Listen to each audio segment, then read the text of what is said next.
Oi, André! Que bom ver você!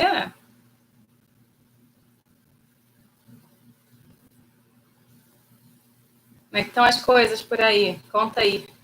Novidades, notícias do front. Oi, Mari! Nossa, só gente com fuso horário muito diferente, tô adorando. Tô muito internacional.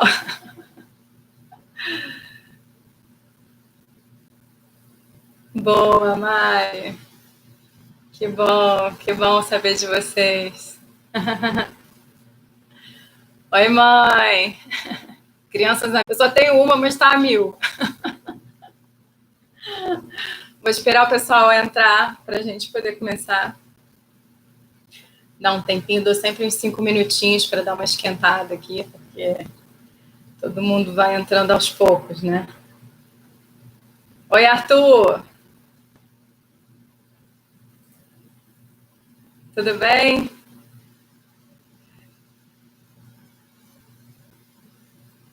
Ela tá bem, tá fazendo maior bagunça aqui nessa quarentena, mas tá ótima.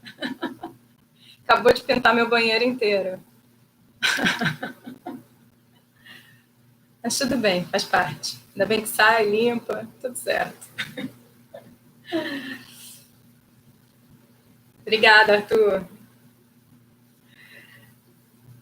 Oi, Flávio, oi, Esther, tudo bem? Boa noite.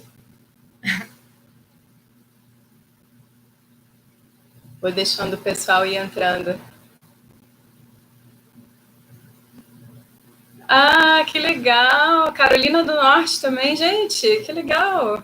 Estamos muito internacionais aqui. Temos Estados Unidos, dois, temos Portugal, dos que sei aqui. Vídeos da Joana, que legal. Então, pessoal, vou começar aqui já a falar um pouquinho, porque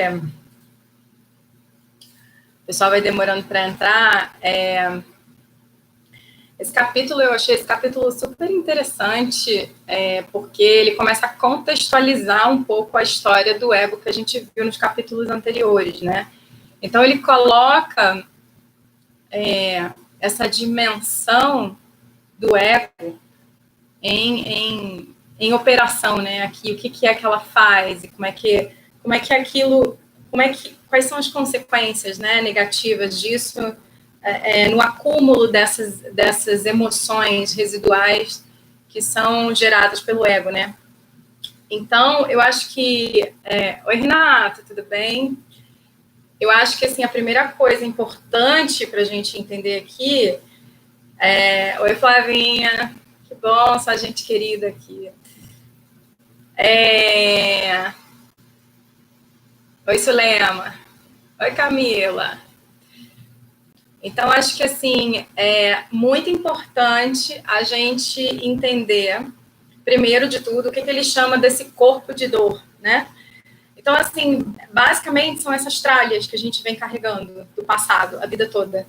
Aquelas coisas que a gente vai somatizando, né? Todas as emoções negativas que a gente vai somatizando, aquele residual, né? Que vai ficando, porque a gente, no momento que aquilo acontece, a gente não se dá permissão de integrar, de olhar para aquilo, de acolher, de realmente resolver.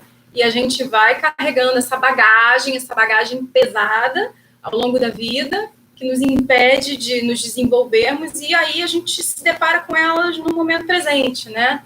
E tem gente que tem corpos de dor mais leves, mais pesados. Todos temos os nossos, mas a gente vai somatizando essas experiências ao longo da vida, né? Então, qual é a origem do corpo de dor? É aquilo que a gente falou nos capítulos anteriores, né? É aquela relação entre os pensamentos e as emoções que são geradas por eles, né? Depois eu vou falar um pouco dessa questão de emoção, porque o conceito de emoção que ele usa é um pouquinho diferente do meu, mas eu vou me manter no dele para a gente não desfocar muito do livro, senão eu vou fazer confusão na cabeça de vocês. Oi, Domênico, tudo bem? Então, assim, pensamento é uma coisa que acontece a gente a todo tempo.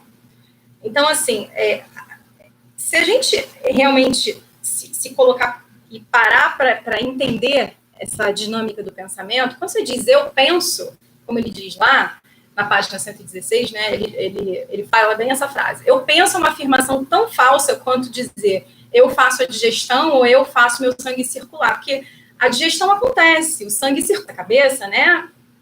Sempre, persistentemente, quando a gente se identifica com ela, ou seja, quando a gente acha que nós somos os nossos pensamentos. E ao contrário do que disse Descartes, como a gente viu lá no capítulo, acho que 2 ou 3, pensar não é mais do que um minúsculo aspecto da totalidade da consciência que nós somos. Pensar é apenas uma parte dessa consciência, né? E uma parte bem pequenininha, mas a gente dá uma ênfase muito maior para o pensar do que para N outras funções que nós temos. As pessoas, na sua maioria, vivem alienadas de quem elas são, é o que ele diz na 117. E por alienação, ele entende você não estar à vontade com quem você é, com as pessoas ao seu redor, em nenhum lugar que você esteja, ou seja, você está sempre criando resistência para o contexto, né? Você nunca está 100% conectado, 100% presente. Quando a gente entra na parte que ele começa a falar de onde surgem as emoções, ele diz na 118 que a emoção é a resposta do corpo à mente, né? Ele fala basicamente sobre as emoções primitivas, o medo, a raiva, mas ele não continua, né, perpetuando isso, e são 5, né? Medo, raiva, alegria, tristeza e asco, os divertidamente, para quem já viu o filme. Quem é meu cliente já me ouviu falar muito sobre isso, porque a gente se acha muito superior aos nossos priminhos macacos que estão ali só um degrauzinho abaixo na escala evolutiva, mas muitas vezes a gente está reagindo a partir do mesmo lugar do cérebro que nós temos em comum ali, que é o primitivo reptiliano, que é aquele que suscita estados de luta ou fuga, né? Então, assim, diante de um medo atroz, a gente tem 2 tipos de resposta, ou a gente enfrenta ou a gente evade, e, eventualmente a gente também paralisa, né? Tem esse terceiro mecanismo. Então, nesse ponto, eu discordo um pouco dele, porque ele diz que isso não é emoção, ele diz que isso é reação instintiva. Eu já acho que a emoção são só as 5, me baseio no conceito do Paul Ekman, que foi o cara que estudou as microexpressões faciais, né? Então, ele viu que todos os mamíferos têm mais ou menos essa mesma reação diante de uns mesmos estímulos emocionais, né? Que suscitam o mesmo tipo de emoção, microexpressões faciais, micromovimentos, surgem no rosto de todos os mamíferos que compartilham essa mesma função. Então, eu vou me manter na nomenclatura dele para não criar confusão na cabeça de vocês, sabe? Mas para ele, entrando no conceito dele, a emoção é uma reação a um acontecimento real depois que esse acontecimento passa pelo filtro do pensamento. Então, assim, diante de um mesmo fato, por exemplo, um carro foi roubado. Você não tem a mesma emoção do que quando é o seu carro que foi roubado, né? Então, a personalização, que é uma característica do ego, faz com que as emoções adquiram um determinado aspecto ou outro. Então, assim, se o carro que foi roubado foi do seu vizinho, é uma coisa. Se o seu carro foi roubado, é outra coisa bastante diferente, vocês concordam? Então, nessa parte, ele explica aquilo que eu acho bastante importante a gente entender, que o corpo não diferencia uma situação real de um pensamento. Por que isso é importante a gente entender? Porque a gente tende a ficar preso em situações que já aconteceram, né? Então, em bioneuroemoção, como eu já comentei com vocês algumas vezes, a gente aprende que o inconsciente, ele é atemporal, ele é inocente, ele não julga e não diferencia o real do simbólico. Então, aquilo que o nosso pensamento constrói, de fato, parece estar sempre acontecendo. Não importa se a gente está vivendo aquela cena nesse momento ou se a gente está simplesmente revivendo coisas que já aconteceram em looping na nossa cabeça, né? Aí, deixa eu ver aqui onde é que eu parei. Tá. Aí a gente entra nesse subitem aqui, as emoções e o ego. Eu vou sempre indo por subitens, pessoal, porque eu acho que fica mais fácil das pessoas que estão entrando atrasado irem acompanhando. Eu eventualmente vou citando uma página ou outra, para a gente ir seguindo um fluxo aqui, tá? Nessa parte, ele fala aqui sobre o ciclo vicioso das emoções, pensamento. Então, a mente cria uma história, né? Interpreto. O corpo reage com emoções. As emoções turbinam de volta a mente, que criou as mesmas emoções, e aí ela cria novas histórias, e esse ciclo vai se perpetuando, desculpa. Aí ele começa a introduzir a gente para o conceito de crenças limitantes, porque é isso exatamente, esses pressupostos que a gente aprende durante o nosso desenvolvimento, né, normalmente na primeira e na segunda infância, que condicionam a gente inconscientemente até o momento atual. Então, sabe aquelas coisas bem clichês que a gente vai ouvindo enquanto a gente cresce, né? Ah, dinheiro não traz felicidade, filha minha não é criada para depender de homem nenhum, ou nada do que você faz é bom, sabe essas coisas? E, assim, é muito importante que você preste atenção nessas frases clichês, porque, normalmente, você está apegado a esse programa, não só aquelas que você ouviu e nem se lembra conscientemente que você ouviu, você precisa, às vezes, fazer um exercício de conscientização para você se recordar delas, mas muitas vezes a gente segue repetindo as mesmas frases, né? Queria até saber aí se alguém tem alguma para compartilhar comigo daquelas assim. Meu pai sempre dizia, minha mãe sempre dizia, porque seria bastante interessante aqui para a gente usar como exemplo para ilustrar aqui o que a gente está falando. Então, enquanto alguém não compartilha, eu vou dar um exemplo de um cliente meu, que eu sempre gosto de dar, que ele é maravilhoso, que ele tinha uma questão que ele não sabia, sempre ganhava dinheiro, mas não sabia reter o dinheiro. Então, ele falava, eu não sei o que acontece, eu ganho dinheiro, eu sempre tenho trabalho e tal, mas o dinheiro não para na minha mão. Aí a gente fez um exercício lá, que eu conduzo normalmente, e pedi para ele identificar algumas dessas crenças, alguns desses clichês, e olha o que ele me traz, assim, dentre os vários que ele identificou, ele me traz essas duas frases. Dinheiro não traz felicidade, o importante é ser feliz. Eu falei, querido, dinheiro é uma batata quente na sua mão, né? Porque no seu programa familiar, se você ganhar dinheiro, você tem que se livrar dele correndo. Porque se o importante é ser feliz e o dinheiro não traz felicidade, toda vez que eu tenho dinheiro, eu tenho que me livrar dele, porque ele não vai trazer uma coisa boa para mim.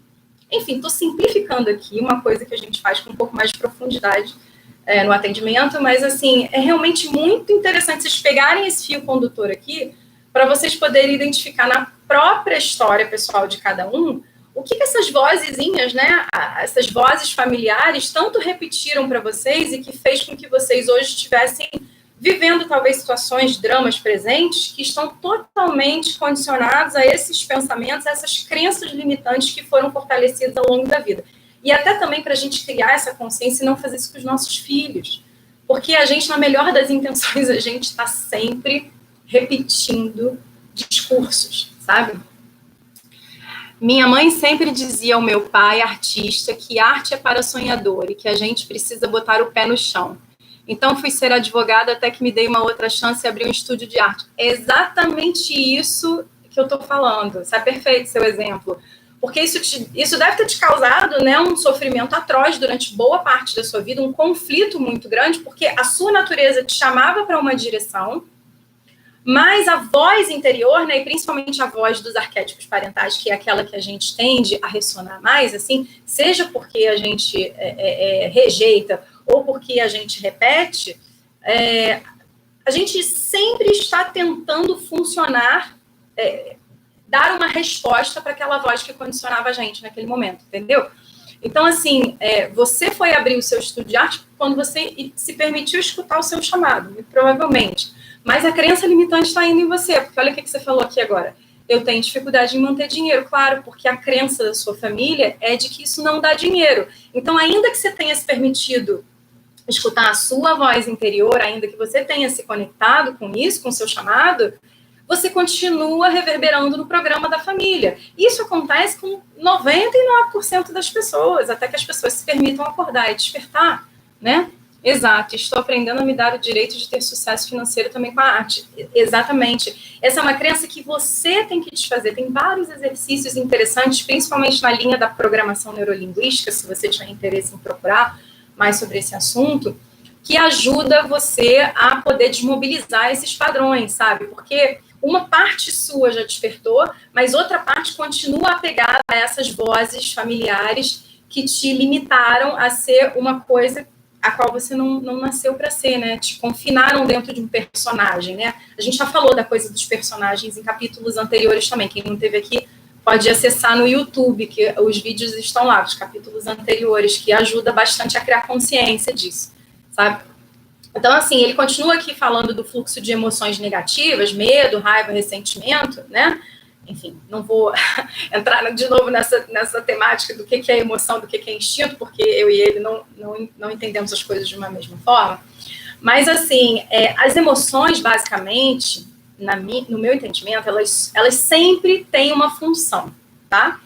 o medo, ele tem uma função, né? Então, assim, se você está diante de um perigo, o medo é muito importante para o seu corpo, para ele dar os estímulos devidos para que a sua fisiologia reaja. A raiva também, a raiva é uma emoção que o estresse, ele vem da raiva, né? Então, assim, se você está diante de uma situação absolutamente nova, né? Saí daqui, fui fazer uma viagem para a China, não conheço nada, nunca vi nada naquele lugar, não conheço a língua, eu preciso ficar alerta para nada me acontecer, né? Então, assim, o problema dessas emoções é quando elas se tornam cronificadas, ou seja, quando eu não consigo sair daquela situação, quando eu começo a ciclar dentro do problema, o problema parece que não encontra um viés, uma válvula de escape.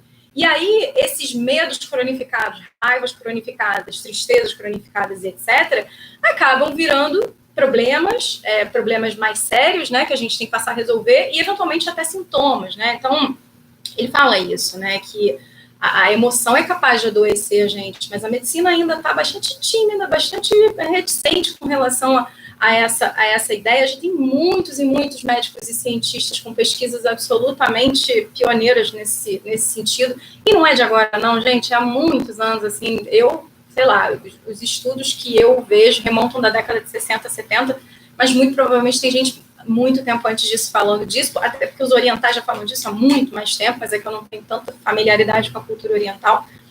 Mas quem se interessar por esse assunto tem um livro seminal nesse tema que se chama Doença como Caminho, do Rutger Dawkins, que esse autor é um dos responsáveis por eu estar fazendo o que eu estou fazendo aqui hoje, né, por unir a minha prática astrológica com a parte fisiológica, com a parte das emoções e do corpo e do conhecimento. Então, assim, eu realmente entendo que tudo está integrado, sabe? E também, quem se interessar, tem os trabalhos do professor Henrique Corbeira, porque lá no Instituto de Bioneuroemoção, eles consultam todos os cientistas que têm trabalhos de ponta nessa linha publicados no mundo inteiro. Então, eles trazem referências dos Estados Unidos, de todos os pesquisadores da Europa, Japão, do mundo inteiro, assim, Israel, bastante embasado cientificamente. Mas não vou entrar muito aqui nesse tema, porque foge um pouco do que a gente está falando aqui hoje. Então, continuando nessa linha das emoções fabricadas pelo ego, né, aquilo que as pessoas chamam de amor, muitas vezes não tem nada a ver com isso, né? É apego, é posse, é medo. Amor é um estado essencial, né? Eu acho que amor é a essência de tudo que há. E, por isso, em função desse condicionamento, né, dessas expectativas de receber esse tipo de input que as pessoas estão sempre buscando do lado de fora, aquilo que a gente tanto tenta atrair para a gente é justamente aquilo que acaba sendo responsável pelo sofrimento que a gente está fugindo no primeiro lugar, né? Então, assim, se um dia você recebe um reconhecimento, um valor, uma atenção, você fica nas nuvens. Mas se no dia seguinte você é criticado, você é julgado, você é repreendido, o seu mundo acabou. Parece que aquilo que aconteceu antes não valeu de nada, né? Porque o segundo fato, ele ocupa muito mais espaço do que o primeiro. E por que isso acontece? Ele explica. Porque o segundo fato alimenta o nosso corpo de dor. Mas o mundo, pessoal, é feito de polaridades, sabe? E essas polaridades, elas estão aqui para nos permitirem experimentar as coisas justamente nos seus vieses de luz e sombra, né? Então, é tudo que a gente entende como oposto que nos permite reconhecer o outro. O bem e o mal, o dia e a noite, feminino e masculino, consciente e inconsciente. Sem um, a gente não consegue entender e integrar plenamente a experiência do outro, sabe? E para o Eckhart, amor, paz, alegria não são emoções, e sim estados naturais do ser. Isso eu tendo a compactuar assim, exceto a alegria, que eu acho que a alegria é uma emoção.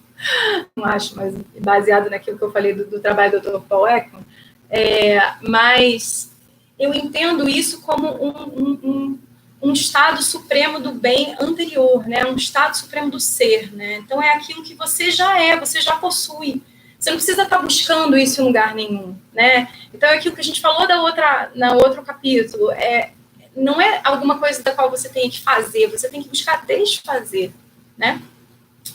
Aí a gente vem na parte que ele dá aquele exemplo do pato. Eu não sei se você quem está aqui, se todo mundo leu, mas assim, esse exemplo do pato é maravilhoso. Então, assim, observa dois patos num lago, sabe aquele momento clássico, assim, que os patos estão nadando, assim, se nada tivesse acontecido, uma calma, tranquilidade, de repente eles se encontram e bum! E eles começam a se bicar, começam a bater asa para tudo quanto é que é lado. De repente, ele dá uma única batida de asa, assim, que parece que é uma liberação, né? Uma liberação energética, né? Então, assim, parece que ali o conflito cessou. E aí cada um vai para um lado e aquilo que estava acontecendo deixa de acontecer. É um pouco dessa experiência que ele convida a gente a trazer para nós, né? Nós, seres humanos, somos a única espécie viva desse planeta que, quando experimentamos uma sensação de conflito, a gente continua perpetuando esses estados através da mente, né? Então, o exemplo que eu sempre digo, assim, nas minhas consultas. Raposa está ali na selva, vê o leão lá no outro canto. Ela tem que reagir de forma a garantir a sobrevivência dela. Então, ela vai escolher. Ela luta, ela foge, ela congela, viver o conflito. Dependendo do resultado, ela se deu bem ou ela se deu mal. Se deu bem e saiu daquela, ela não vai chegar lá na toca dela e vai falar assim, galera, vamos nos mudar, porque tem um leão e toda vez que a gente passar por aquela esquina ali, o leão vai pegar a gente e amanhã, se a gente não tiver cuidado, o leão pode passar. Não. Esquece. Aconteceu, acabou. Foi vivido ali, naquele momento presente e acabou. A gente não, a gente fica sempre indo para os arquivos do passado para trazer um pouco de justificativa para o momento presente e criar algum tipo de razoabilidade que permita a gente a se planejar e fazer conjecturas que permitam nos projetar ou criar algum tipo de expectativa daquilo que a gente vai encontrar no futuro. Sinceramente, esse ciclo que a nossa mente fica aqui, né? Vivendo os problemas, criando histórias, as histórias disparando emoções, reações fisiológicas e voltando para o pensamento, produzindo mais emoção e voltando de novo para o pensamento, isso nunca termina, sabe? A lição do pato, como ele diz na 124, é isso. Bata suas asas, isso é, deixa sua história para lá e retorne para um único lugar importante, que é o momento presente. É aqui onde tudo existe. E, de novo, isso é muito, muito, muito conceitual, até que a gente se permita começar a viver as coisas dessa forma, né? Aí ele dá um outro exemplo, né, de uma outra historinha, e essa historinha é muito legal, que ele fala que tinha um grupo de monges passeando, né, por um caminho e tal, e de repente eles encontram uma mulher que está parada diante de uma poça de lama, e essa mulher precisa atravessar, mas ela não consegue, e aí um dos monges nem pestaneja, pega a mulher nas costas, ajuda ela a atravessar, quando chega do outro lado da poça, larga a mulher ali e continua a peregrinação. 5 horas depois, um dos outros monges do grupo repreende ele e fala, você fez não é certo, você não sabe que você não pode fazer isso, você não sabe que você não pode ter contato físico com mulheres e não sei o quê. Ele falou, bom, eu deixei aquela mulher lá atrás naquele momento, você continua carregando ela? É isso, sabe? Você tem a opção de fazer e, no mesmo ato, desfazer. Ou de continuar carregando essa bagagem, carregando esse passado com você, como se aquilo condicionasse as coisas que você vive no momento presente e aquelas que você vai viver no momento futuro, né? Então, é o que ele diz. O problema não está exatamente no que a gente vive, mas como a gente está identificado e dominado por isso até hoje, né?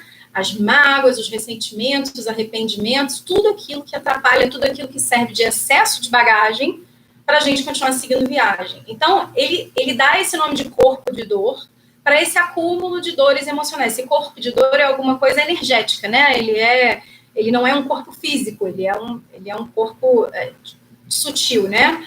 Então, qualquer emoção negativa que não for vista, não for enfrentada da forma como é, no momento como surge, não se dissolve, né? Então, esse campo energético de emoção, ainda muito pesado e muito vivo, acaba somatizando nesse corpo de dor que a gente segue carregando pela vida. Então, tem determinados momentos da vida que a gente tem essa sensação, né, que a gente está carregando muito mais bagagem do que a gente tem condição de suportar. E normalmente isso acontece nas crises de meia-idade, vejo muito isso nos meus atendimentos, porque é quando a gente recebe chamados mesmo, nos trânsitos importantes dos planetas lentos, Plutão, Netuno, Urano, e principalmente nas crises de Saturno, né, aquelas que vêm a cada 7, 14, 28 anos, 21, 28 anos, e a gente tem ali oportunidades de fazer esse desprendimento, esse desapego, de fazer essas auditorias, né, de realmente liberar essas malas para a gente poder seguir viagem com um pouco mais de qualidade.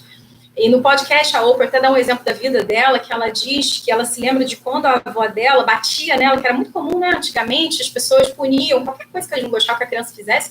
Quem já não tomou muita chinelada na vida por causa disso, né? Que não gostava que a criança fizesse, não sei o quê. A criança não só não tinha direito de dizer nada, como também ainda tinha que engolir o choro. Então, ela falou que depois que ela começou a estudar isso, ela entendeu que muito daquilo que ela chama desist to please, né? Uma certa compulsão por agradar, que ela sempre carregou a vida dela inteira, é oriundo dessa etapa da vida dela, porque ela não podia ser uma má menina, ela tinha que sempre ser 100% comportada, porque senão ela apanhava e apanhava real, né? Tomava cintada da avó. E ela falou que aí o que aconteceu é que ela acabou comendo o corpo de dor dela, né? Que ela criou uma compulsão alimentar muito em função dessa doença de agradar, dessa necessidade de agradar, que acabava oprimindo as emoções que ela realmente sentia, e que, como ela não se dava direito de expressar, ela tapava esse vazio com comida, né? Acho que ela continua ainda tendo muita dificuldade alimentar com relação a isso, mas é aquilo que ele fala, não é porque você começou a despertar, criar consciência, que você está plenamente desperto, né? É tudo um processo, ele não acontece da noite para o dia, né? Então, quando a gente não fica revivendo esse nosso passado, a gente se conecta com o nosso estado presente, essa presença assume a nossa identidade, né? Não os nossos pensamentos, não as nossas emoções. A gente não dá permissão para que esses pensamentos e emoções negativas, nocivas, que compõem o corpo de dor, deixem que a gente ache que aquilo é o que nos traduz, aquilo é o que nós somos, né? Tem várias pessoas entrando, me dando tchauzinho. Oi, Carol. Oi, Dresa, tudo bem? Que bom ver vocês por aí. Eu não estou interrompendo, porque senão eu fico doida lendo comentário. Ainda tem o YouTube aqui gravando, eu estou com muitas câmeras ao mesmo tempo. Então, vamos lá. Eventualmente, eu faço uma pausa. Se alguém tiver uma pergunta ou um comentário, me manda aí. Aí ele começa a entrar na parte que fala do individual e do coletivo, né? Corpo de dor individual e corpo de dor coletivo. Na 126, ele fala assim: toda emoção negativa não enfrentada deixa atrás de si um rastro de dor. Todo mundo que senta diante de mim e eu pergunto como é que foi a infância, a não ser que tenha uma história de trauma muito clara, sempre diz que a infância foi ótima. E o que ele diz no livro é que não existe infância 100% feliz. Simplesmente porque pais e crianças estão ali lidando mutuamente com seus corpos de dor, né? Os pais, entre eles, os corpos de dor deles colidindo uns com os outros, e esses dois corpos colidindo com os das crianças, e não tem como você, em algum momento, não ter vivido alguma dor que não tenha podido ser expressada, que não tenha tido permissão de seguir adiante, né? E quando a gente vê, mesmo aquilo que a gente reconhece que a gente não quer fazer, a gente está repetindo com os nossos filhos, né?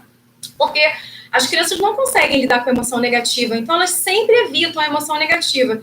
E se não tem um adulto que ensine as crianças a acolherem, a reconhecerem essas emoções negativas, elas vão passar a vida inteira reagindo da forma que aqueles adultos ensinaram para elas que é certo e que é errado lidar com as emoções. Então, assim, outro dia aconteceu um exemplo muito emblemático disso aqui em casa mesmo, né? A minha filha é uma criança bastante reativa, assim, ela lida com a raiva de uma forma muito extrema. Talvez porque eu também sempre lidei, sabe? Isso é uma coisa assim bem da família, sabe? A gente tem essa reatividade muito grande, assim, uma parte da família, né? Não toda, uma reatividade muito grande para gerir o emocional. Então, eu percebo que ela, às vezes, o meu corpo de dor e o dela colidem direto. Então, outro dia, e lendo muito sobre isso, ela estava numa crise de raiva, e eu fiquei com uma crise de raiva maior ainda. Eu falei para ela: filha, eu preciso de 5 minutos longe de você para me acalmar. Ela estava esperando que eu gritasse de volta com ela, né? Mas quando eu fiz aquilo, ela parou, ficou olhando para mim. Aí eu peguei, fiquei 5 minutos longe dela, respirando, afastada. Daqui a pouco ela falou assim, mamãe, você tá bem? Tá bem, tudo bem, passou a discussão. Conversa vai, conversa vem, não sei o quê. Lá para as tantas, ela ficou muito irritada de novo. Ela falou assim, mamãe, eu estou precisando de 5 minutos longe de você porque você está me deixando irritada. E aí ela foi para a varanda, se trancou na varanda, ficou lá os 2 minutinhos, 5 minutinhos dela e tal, e voltou. E voltou muito melhor, sabe? Então foi bom para que ela entendesse que eu me dou permissão de expressar a minha raiva, de acolher a minha raiva, e que não é errado sentir raiva. E para que ela também possa acolher e expressar a raiva dela e tá tudo bem, sabe? Ficou bem mais fácil resolver a situação daquele jeito do que quando a gente fica as duas tentando ver quem é que tem razão, né? Porque são corpos de dor em colisão, como ele fala aqui. Né? Se você não aprende esse mecanismo na infância, você vai acabar levando isso para a sua vida adulta, né? Então, se você não surta para fora, você surta para dentro. Então, quanta gente você vê que vai levando a vida, ela está sempre a ponto de explodir ou de implodir.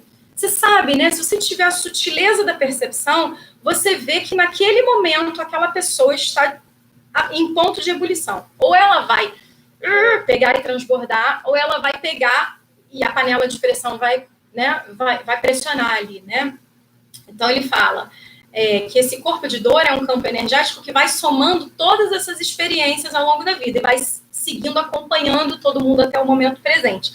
E isso, gente, funciona do macro ao micro, porque a gente está numa realidade sistêmica. Todos os sistemas interagem, tudo se influencia mutuamente, né? Então, tudo aquilo que aconteceu, acontece, tanto com os nossos pais, com os nossos avós, normalmente até 3 gerações, né?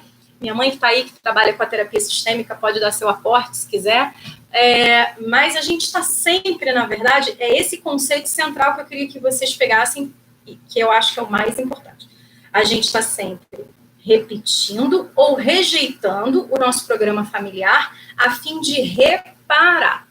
Então, ou você acolhe e está agindo do mesmo jeito, ou você rejeita porque justamente você quer reagir de uma forma diametralmente oposta, mas a finalidade é sempre você reparar, é sempre você dar uma solução para o seu transgeracional. Aquilo que não souberam fazer ou que fizeram de forma disfuncional até 3 gerações anteriores a você, na sua família, nos seus pais, na família deles, e vai abrindo a árvore um pouquinho, mas principalmente essas 3 gerações diretas, a gente está sempre repetindo, rejeitando a fim de reparar. Observem isso. A Laura Gutman, que é uma autora super legal, que tem um livro que eu acho muito bom para todas as pessoas, independente de ter filho pequeno ou não, mas quando você tem filho pequeno, conecta mais a mensagem que você está ali lidando com aquele ego em evolução, em desenvolvimento de forma muito contundente. Chama-se A Maternidade e o Encontro com a Própria Sombra. Ela fala muito isso, o emocional do bebê, o emocional da criança, está muito fusionado com a mãe, principalmente até os 3 anos de idade. Então, tudo que a mãe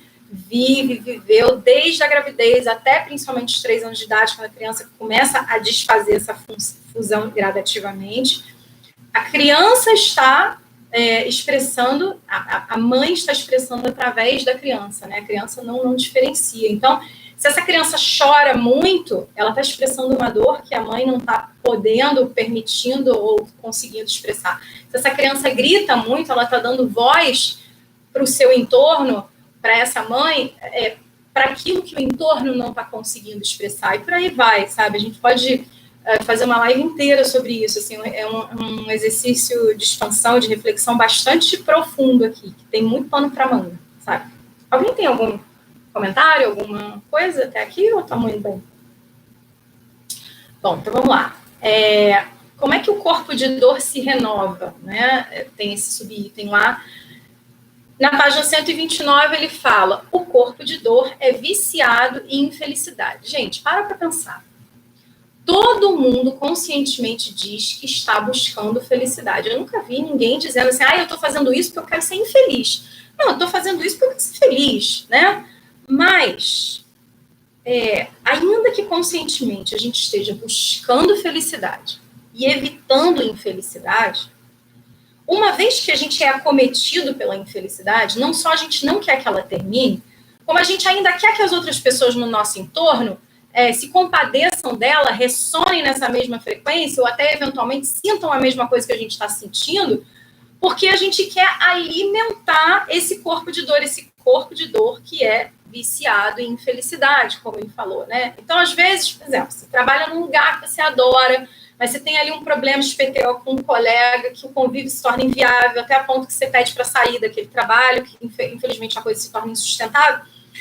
Você vai colher as consequências disso, porque, obviamente, independente do colega, você vai viver uma situação de infelicidade por sair de um lugar, deixar de fazer uma coisa que você gostava, em função de uma situação que não se sustenta.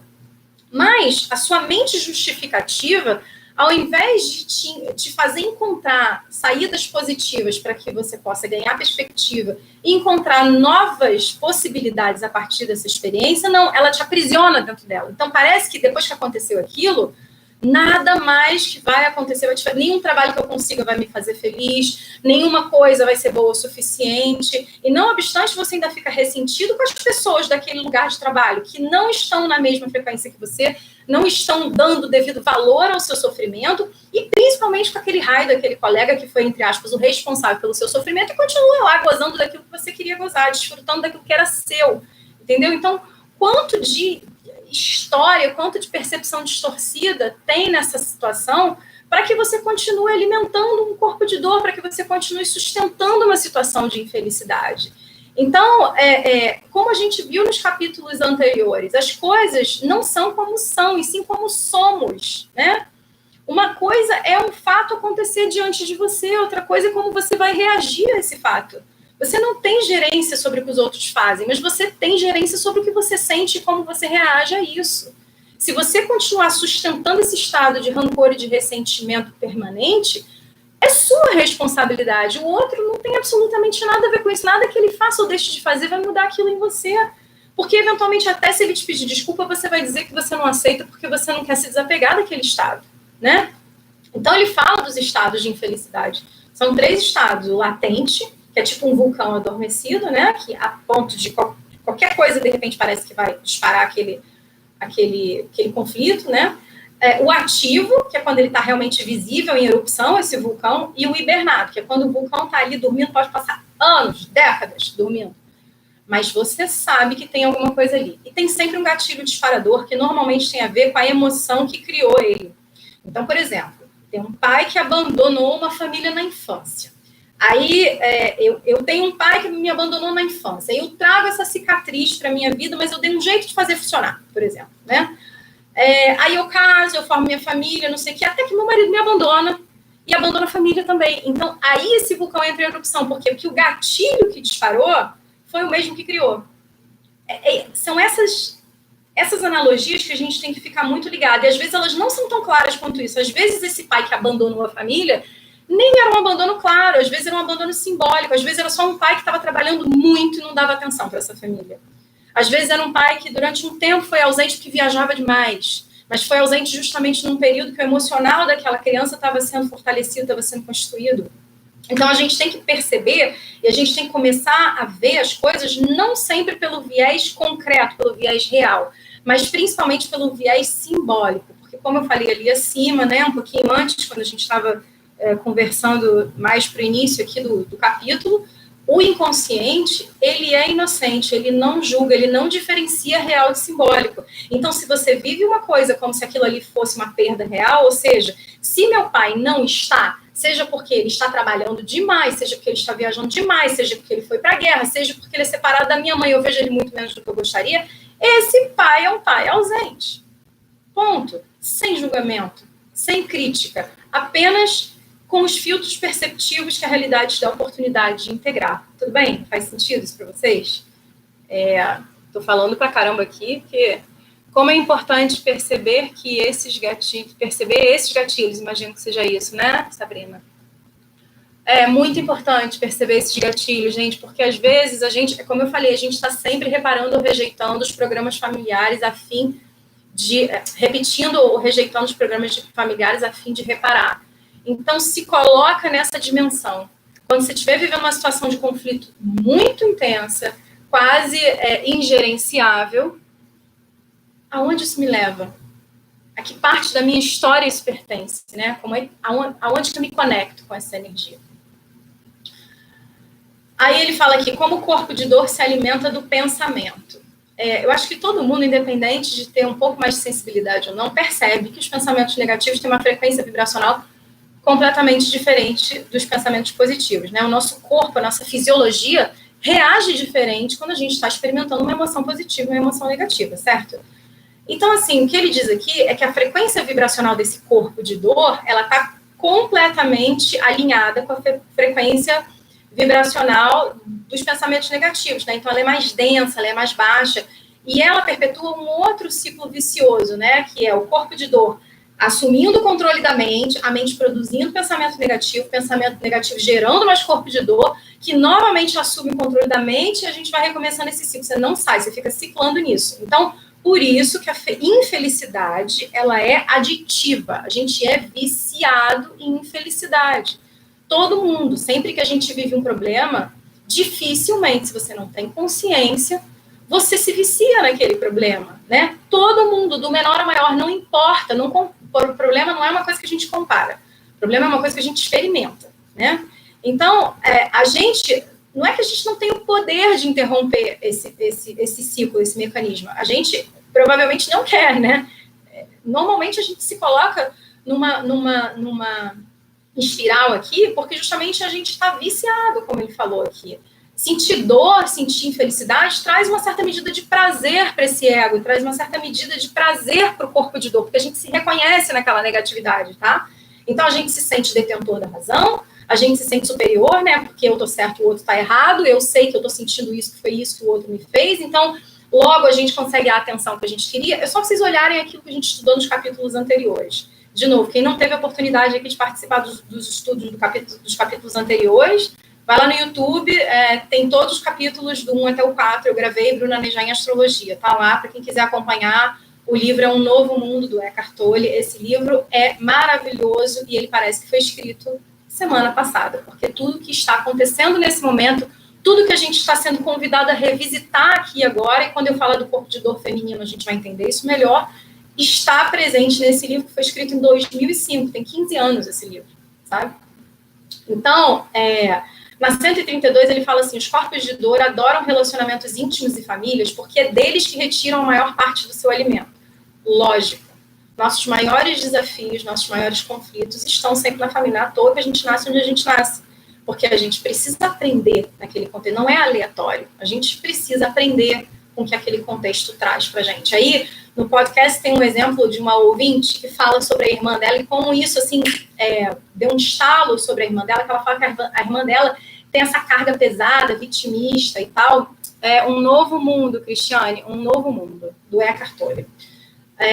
Tem esse estado pesado, negativo, e que ela acabou rompendo com a família inteira em função desse peso emocional dela, como se a família não desse devida atenção, devida importância para os problemas dela.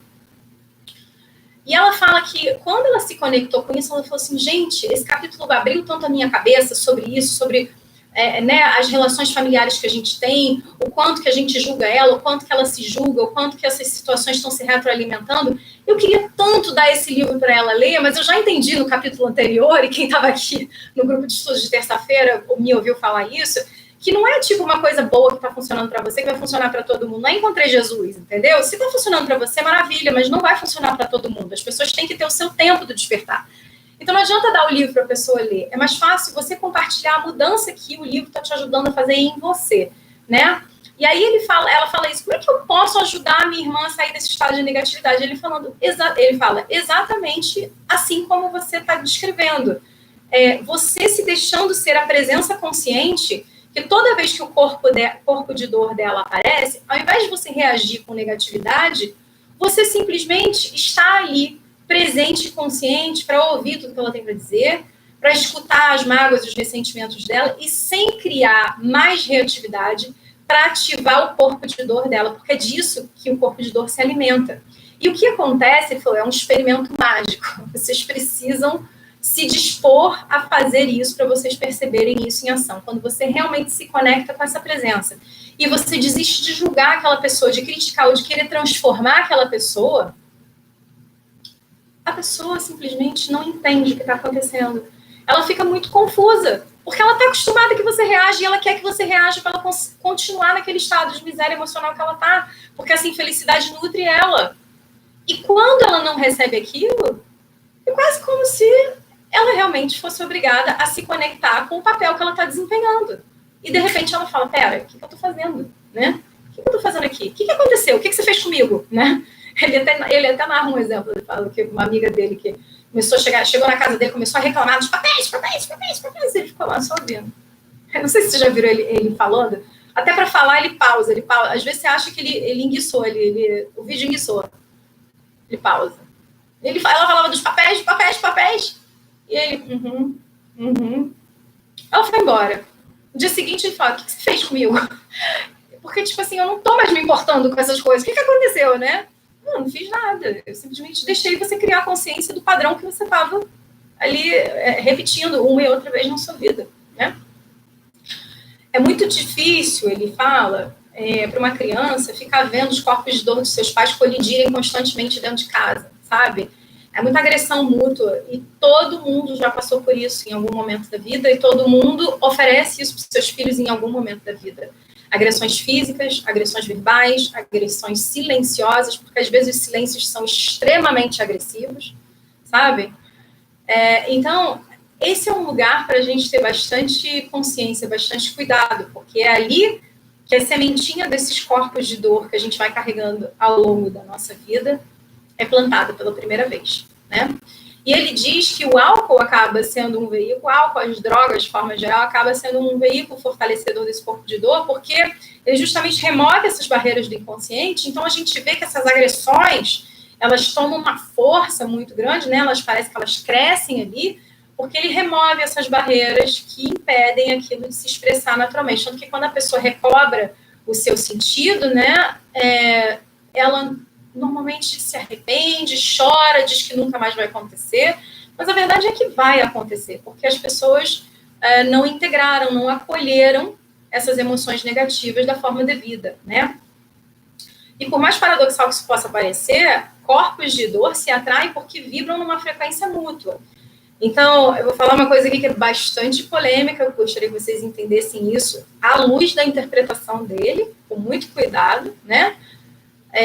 Vítimas e agressores possuem corpos de dor que se atraem mutuamente. Um precisa do outro para continuar a perpetrar a sua miséria e o seu sofrimento.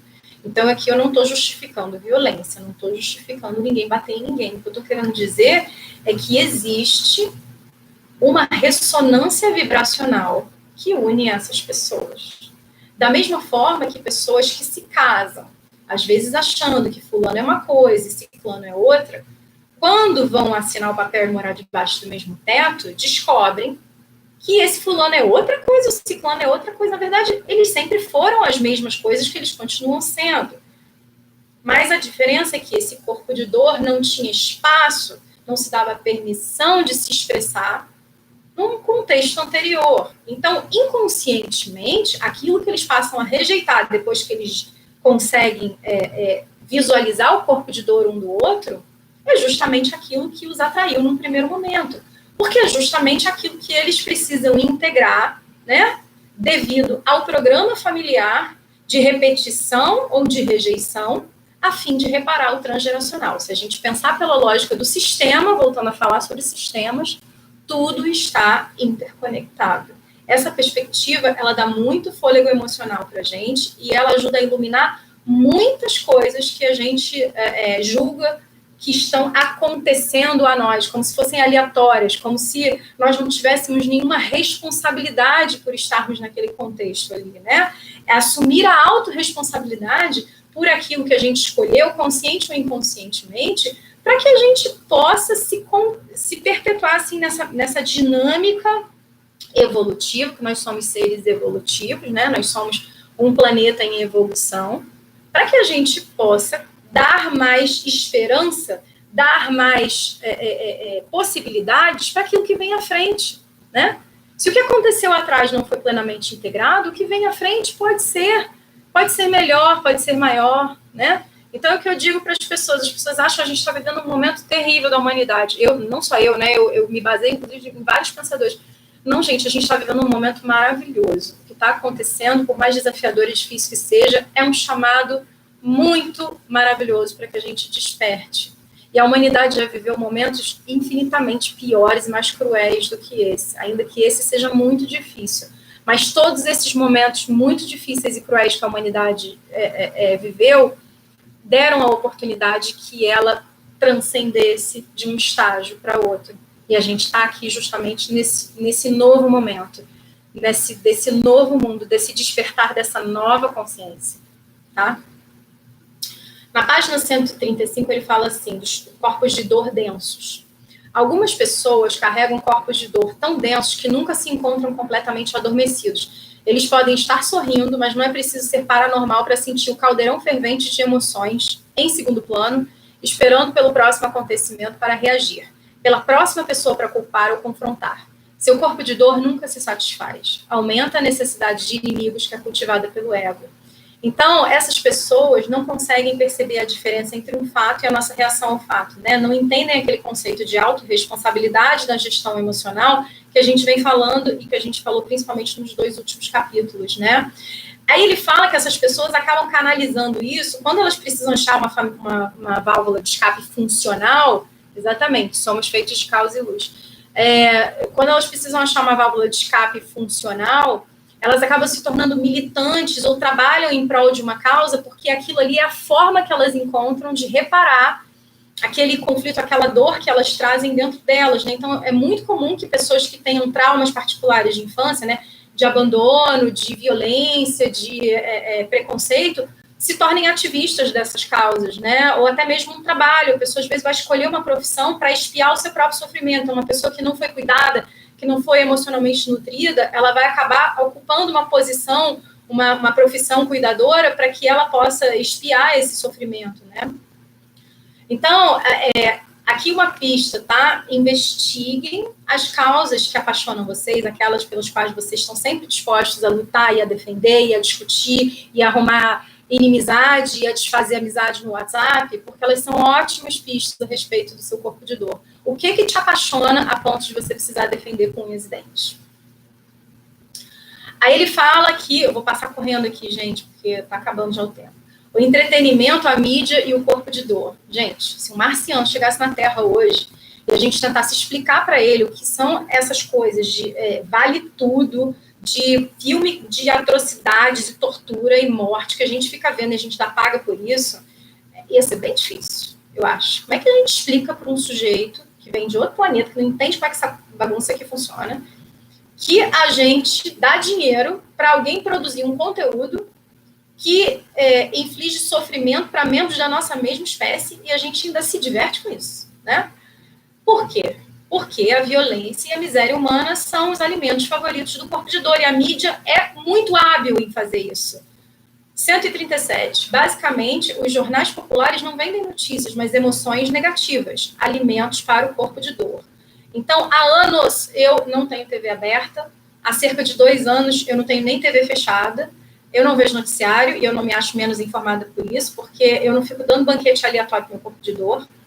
Eu acredito na filosofia que está no livro O Essencialismo, quem não leu, esse livro é muito bom, e 90% do que está no mundo é ruído, 10% é informação, e aquilo que é importante dá um jeito de chegar até você, porque mesmo que eu não queira, o meu WhatsApp está pipocando sempre, e sempre está tudo ali, né?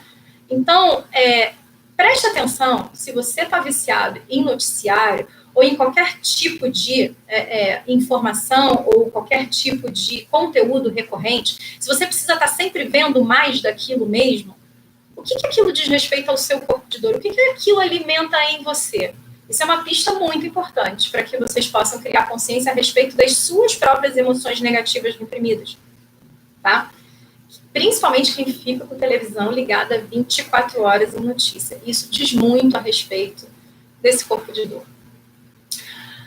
Aí, essa parte que ele fala do feminino, da dor do corpo feminino coletivo, corpo de dor feminino coletivo, ele diz que a mulher, por ela se identificar menos com o pensamento que o homem, né, uma função mais da energia psíquica masculina do que da feminina, não é necessariamente do homem e da mulher, né, mas da energia psíquica, ela tende a ter um ego menos enraizado, ou seja, ela está mais conectada com a parcela mais sutil, mais intuitiva, que é justamente aquilo que a gente está precisando integrar aqui para promover o equilíbrio do mundo.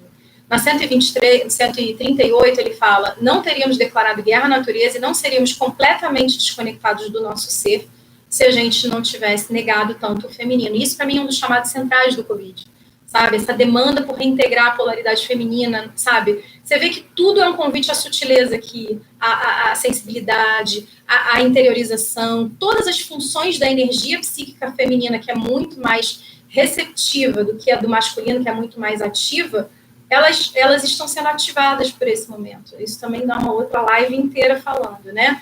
Então, a gente segue achando, eu e o Eckhart Tolle, que essa energia é a chave para a gente sair desse domínio do ego. Então, eu acho que aproveitem esse momento para criar consciência, né? Eu queria aproveitar aqui os 4 minutinhos que faltam para ler na 141, finalzinho aqui que ele fala. Na realidade, não importa que proporção do nosso corpo de dor pertence à nossa nação ou raça e que proporção é pessoal. Seja como for, só conseguimos superá-lo assumindo a responsabilidade pelo nosso estado interior no momento.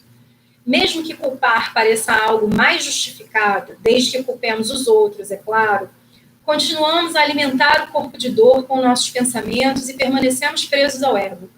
Existe apenas um praticante do mal no planeta, a inconsciência humana. Compreender isso é o caminho para o perdão. Quando perdoamos, nossa identidade de vítima se dissipa e nossa verdadeira força se manifesta, a força do presente. Portanto, em vez de culpar a escuridão, acenda a luz. É tão bonito isso, né? É tão simples, mas é tão complexo, é tão difícil. Acho que a gente não tem que se julgar aqui nesse momento, está todo mundo fazendo o seu melhor, está todo mundo tentando criar consciência, está todo mundo vivendo nesse momento presente, nesse momento Covid, um chamado bastante contundente do universo para olhar com carinho para os seus corpos de dor e deixar eles virem, deixar eles se expressarem, mas sem polaridade, sem excesso, né? Convidando a reintegração, convidando ao acolhimento, para que a transformação possa se dar. Primeiro dentro da gente, né? Primeiro daqui, né? No interior, e depois, num segundo momento, do lado de fora, né? A gente só vai ser capaz de expressar, a gente só vai ser capaz de ver essa mudança no mundo se a gente souber fazer essa mudança dentro de nós. Cristiane, eu tenho um canal no Telegram que eu tenho falado para o pessoal, o link está na minha bio, onde depois eu faço um resumo dos capítulos. Eu estou devendo o resumo dos capítulos anteriores ainda por conta do caos de conciliar todas as funções, mas esse final de semana eu vou botar tudo que eu estou devendo. Então, lá eu vou colocar esse resumo. Nesse canal eu divido não só os resumos do grupo de estudos, mas também vídeos e outros materiais de apoio que eu acho interessante. Não é grupo, só eu que falo, só eu que distribuo informação. É mais para quem está querendo aprender e se conectar um pouco mais com isso aqui que a gente está movimentando, com esse movimento, né? Eu estou tentando iniciar aqui um movimento que foi muito importante para mim, para o meu despertar para o despertar, porque eu ainda não estou desperta, eu estou em processo, mas mudou muito a minha prática profissional, espiritual, e eu espero que mude também a de vocês. Esse livro é seminal, esse livro é maravilhoso. Então, falta exatamente 1 minuto para a live poder encerrar, então eu preciso gravar aqui antes que o Instagram me corte. Se vocês tiverem alguma questão, tiverem algum comentário, mandem aí. Se não der tempo, manda no direct, que aí eu respondo para todo mundo depois poder acompanhar pelos stories, tá?